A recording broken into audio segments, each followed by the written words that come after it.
الحمد لله رب العالمين والعاقبة للمتقين ولا عدوان إلا على الظالمين وأشهد أن لا إله إلا الله وحده لا شريك له ولي الصالحين وأشهد أن محمدا عبده ورسوله وصفيه من خلقه وخليله سيد الأولين والآخرين اللهم صل عليه وعلى آله وصحبه ومن اتبعهم بإحسان إلى يوم الدين أما بعد.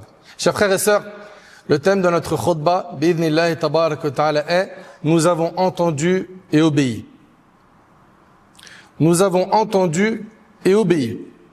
Tel doit être le slogan du musulman et de la musulmane lorsqu'il entend un ordre divin ou prophétique. Lorsqu'Allah tabarak wa ta'ala nous donne un ordre, lorsque le prophète sallam nous ordonne quelque chose, notre réflexe à nous, musulmans, doit être de dire « Nous avons entendu et obéi ».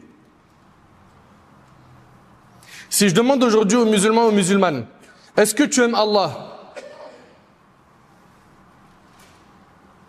Si je demande à un musulman ou à une musulmane, est-ce que tu aimes le messager d'Allah? On va être nombreux à dire, mais c'est évident. C'est évident que j'aime Allah et j'aime le prophète sallam. Très bien. Tu aimes Allah et tu aimes le prophète sallam. Mais est-ce que cela se voit dans ta pratique religieuse? C'est une question qu'on doit tous se poser. Est-ce que cela se voit dans ta pratique religieuse? Est-ce qu'Allah tabarak wa ta'ala voit de toi la piété ou plutôt la perversion?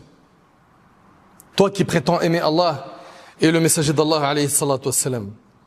Allah tabarak wa ta'ala dit إنما كان قول المؤمنين إذا دعوا إلى الله ورسوله ليحكم بينهم أن يقولوا سمعنا وأطعنا وأولئك هم المفلحون. La seule réponse des croyants lorsqu'on les appelle vers Allah et son messager pour que ce dernier juge entre eux est de dire nous avons entendu et nous obéissons. Ce sont eux les bienheureux. Allah Ta'ala nous dit dans le verset que les bienheureux sont ceux qui ont entendu et obéi.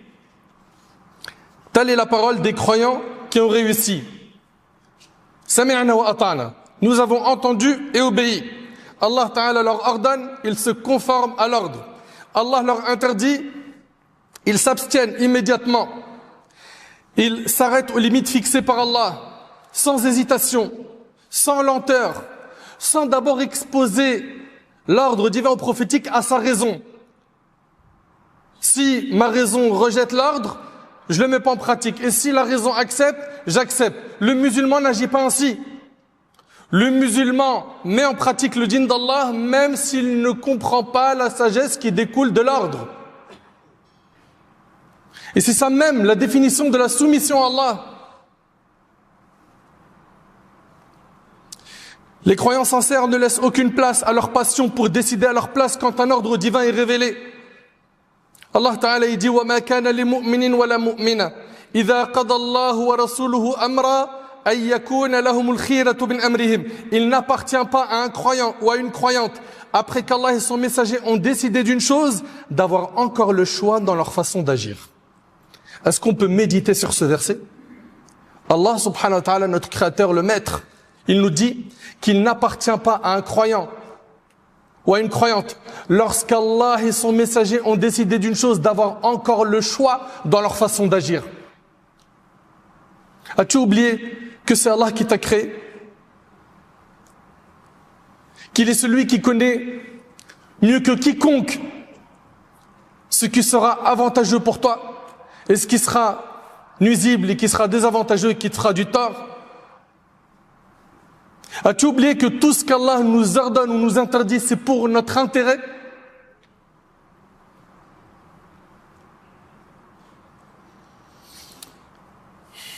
Allah Ta'ala, quand il a décidé d'une chose, le prophète sallam, quand il a décidé d'une chose, nous n'avons plus le choix dans notre façon d'agir. C'est ce que nous venons de voir dans ce verset de Sourate Al-Ahzab, le verset 36. Où en sommes-nous par rapport à ce verset? Combien de fois on t'a dit, Allah Ta'ala a dit, le prophète sallam a dit, et tout de suite tu as opposé un mais. Non, parce que je comprends mais, et on procrastine. Et on remet le repentir à plus tard. Alors qu'on voit tous les jours des gens qui meurent alors qu'ils n'avaient pas de maladie particulière, ils n'étaient pas vieux. Et ça fait partie des signes de la fin des temps, la mort subite. Un tel, il est mort dans son sommeil, un tel, il est sorti, il s'est pris une balle perdue, un tel, il est sorti, il s'est fait écraser par une voiture, un tel, il est sorti, il a fait un malaise, il est mort de crise cardiaque, et j'en passe. Et personne n'est à l'abri. On trouve malheureusement des gens qui, quand on leur rappelle ce qu'Allah subhanahu wa ta'ala a dit, ce que le prophète sallam a dit, ils cherchent à interpréter les versets selon leurs désirs, selon leurs passions. C'est ainsi qu'on voit des gens qui rejettent l'ordre d'Allah, l'ordre du prophète sallam. Pourquoi? Parce que ça ne colle pas avec ses passions. Nous pouvons savoir si nous aimons véritablement Allah et son messager. Vous savez comment? Écoutez attentivement s'il vous plaît.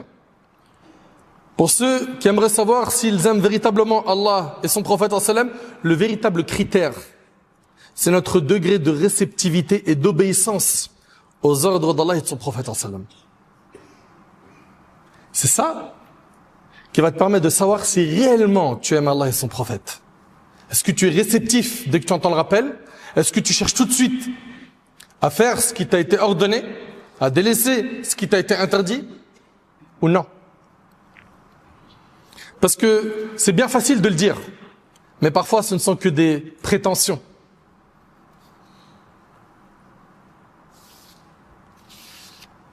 Voyons ensemble comment les pieux prédécesseurs étaient quant à leur obéissance immédiate des ordres d'Allah et du prophète alayhi salatu wassalam. Faut savoir qu'à l'époque des Arabes, c'était quelque chose de très répandu de consommer l'alcool. Anas radiyallahu anhu, le hadith est rapporté par Bukhari et Muslim. Il a dit, je servais de l'alcool dans la maison d'Abu Talha. Subhanallah, le compagnon Anas, il servait de l'alcool avant que ce soit interdit. L'interdiction de consommer les boissons alcoolisées fut révélée et le prophète sallam ordonna à un crieur public de l'annoncer. Abu Talha me dit d'aller voir qui criait. Je suis sorti et j'ai dit que c'était un crieur public qui annonçait l'interdiction des boissons alcoolisées. Ils viennent d'avoir l'information qu'Allah a interdit les boissons alcoolisées. Quel a été le réflexe? Est-ce qu'ils se sont dit, très bien, c'est interdit, on va pas jeter toute l'alcool qu'on a, on va d'abord la finir? Est-ce qu'ils se sont dit, on se donne une marge, on se donne une semaine, comme ça on essaye de s'habituer petit à petit à au moins diminuer? Ou est-ce que tout de suite, ils ont cessé de consommer l'alcool? Subhanallah. Abu Talha lui a dit à Anas, va les déverser, va déverser l'alcool. Elles coulèrent alors dans les rues de Médine. Allahu Akbar. Et le hadith est rapporté par Bukhari et Muslim. Dans l'immédiat, Allah Ta'ala, dans le verset, il dit, Ya ayyuhalladhina amanu innama al-khamru wal-maysir wal-ansab wal-azlam rijsun min amali shaytan fajtanibuhu la'allakum tuflihun. Ô vous qui croyez, le vin, le maysir, les autels sacrificiels et les flèches divinatoires ne sont qu'une impureté œuvre de Satan. Écartez-vous-en afin que vous réussissiez. Qu'est-ce qu'ils ont dit? Nous nous en écartons. Nous nous en écartons. Dans l'immédiat. Dans l'immédiat, ils ont versé le vin qu'ils avaient dans leurs mains. Ils n'ont pas hésité. Ils n'ont pas dit, on attend demain, on attend la semaine prochaine. Ils n'ont pas dit, je suis pas convaincu, c'est pas assez clair. Ils n'ont pas dit, ça ne rentre pas dans ma tête. Wallah, leur réflexe a été tout de suite de se débarrasser de l'alcool. Et aujourd'hui, quand tu vois certains qui fument et qui s'autodétruisent, un tel c'est la drogue, un tel il est dans la cigarette, l'autre c'est dans la chicha, lui c'est les puffs, Shemma, et ceci, et cela. Et quand tu leur dis craignez Allah, vas-y ça va, tout le monde le fait. Ça va, c'est rien, il y a pire. Voilà les réflexes qu'on a aujourd'hui. C'est bon, je vais arrêter. De toute façon, je vais me ranger dans pas longtemps. Inch'Allah, j'irai à la Mecque.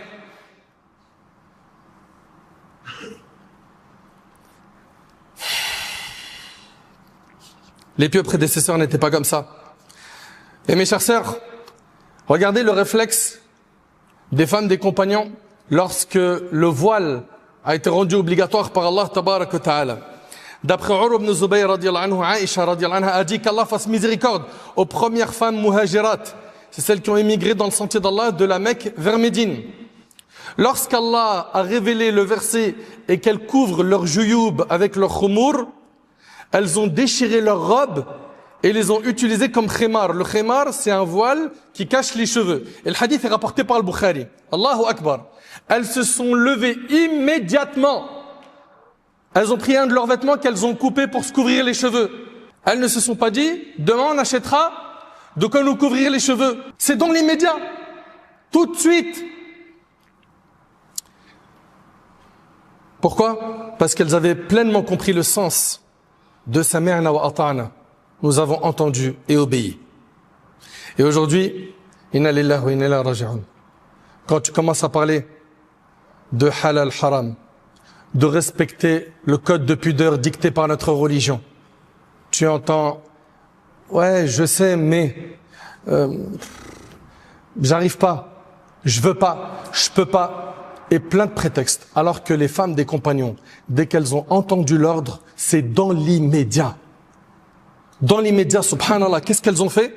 Elles ont déchiré leurs robes pour se couvrir les cheveux. Allahu Akbar. Mes frères et mes sœurs, est-ce qu'on réalise à quel point nos pieux prédécesseurs étaient réellement soumis à Allah? L'ordre divin, lorsqu'il leur parvenait, ils le mettaient en pratique, mais c'est pas simplement ils le mettaient en pratique, ils s'empressaient d'obéir à Allah sans attendre. D'après Ibn Abbas, radiyallahu anhu, le prophète sallam vit une bague d'or au doigt d'un homme. Et vous le savez que l'or était autorisé pour les hommes, puis après ça a été abrogé. C'est interdit pour les hommes, c'est autorisé pour les femmes de notre communauté. Le prophète sallam, il voit, après l'interdiction de l'or pour l'homme, il voit une bague en or sur le doigt d'un homme. Il lui retire, il la saisit et il la jette par terre en disant: comment est-ce que l'un de vous saisit de sa main une braise en connaissance de cause? Une fois que le prophète sallam s'en alla, on a dit à cet homme: ramasse ta bague et tire-en profit. Il a dit non. Par Allah, jamais je ne la reprendrai. Alors que le messager d'Allah alayhi salatu wassalam l'a jeté par terre, c'est rapporté par Muslim. Wallahi, les pieux prédécesseurs, ils étaient impressionnants. Wallahi, impressionnants. Abdullah ibn Mas'ud radiyallahu ta'ala anhu, le hadith est rapporté par Abu Daoud. Écoutez attentivement s'il vous plaît ce hadith et méditez-le car il est très très profond. Le prophète sallam, il s'est installé sur le minbar un vendredi et il a dit: asseyez-vous. Il est sur son minbar, il prêche et il dit: asseyez-vous. Ibn Mas'ud, il n'était pas encore arrivé à la mosquée, il a entendu l'ordre. Il s'est assis là où il a entendu l'ordre. Allahu Akbar. Il a entendu l'ordre. Asseyez-vous, il s'est assis. Et regardez aujourd'hui comment on négocie les ordres d'Allah et du prophète sallam. Et après on se pose des questions, pourquoi est-ce que la Ummah, elle est humiliée? Est-ce qu'on pratique réellement le din d'Allah? Ou est-ce qu'on pratique quelque chose qui est dicté par nos passions? Le prophète sallam, il a dit: asseyez-vous. Ibn Mas'ud entendit cela alors qu'il était encore à la porte de la mosquée. Il s'est assis aussitôt sur le seuil. Le prophète sallam le vit alors et lui a dit: viens, ô Abdullah ibn Mas'ud. Le hadith, il est rapporté par Abu Daoud. Les compagnons du prophète sallam, ils sont dans la mosquée et ils sont en train de prier la prière de Subh, comme cela est relaté par l'imam al-Bukhari et Muslim. Un homme va aller voir les compagnons qui sont en prière, ils sont en ruku', inclinés, et va leur dire que Allah a révélé à son prophète de se tourner vers la Kaaba. Pendant la prière, ils vont se tourner en direction de la Mecque. Allahu Akbar. Ils ne vont pas attendre la fin de la salat pour vérifier l'information. Elle vient d'un compagnon et ils savent que les compagnons sont honnêtes dans la transmission. C'est dans l'immédiat qu'ils ont mis en pratique. Wallahi que c'est impressionnant.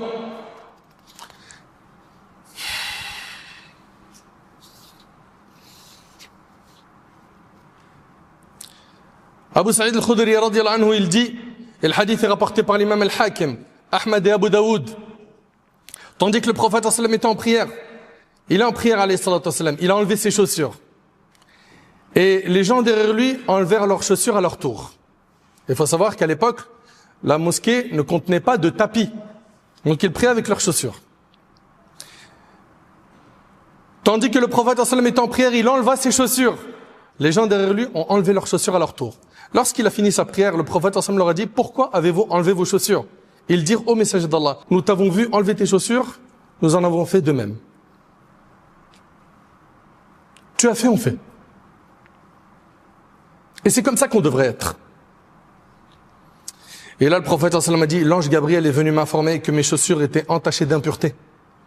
Il avait une impureté. C'est pour ça qu'il a enlevé ses chaussures pendant la salat.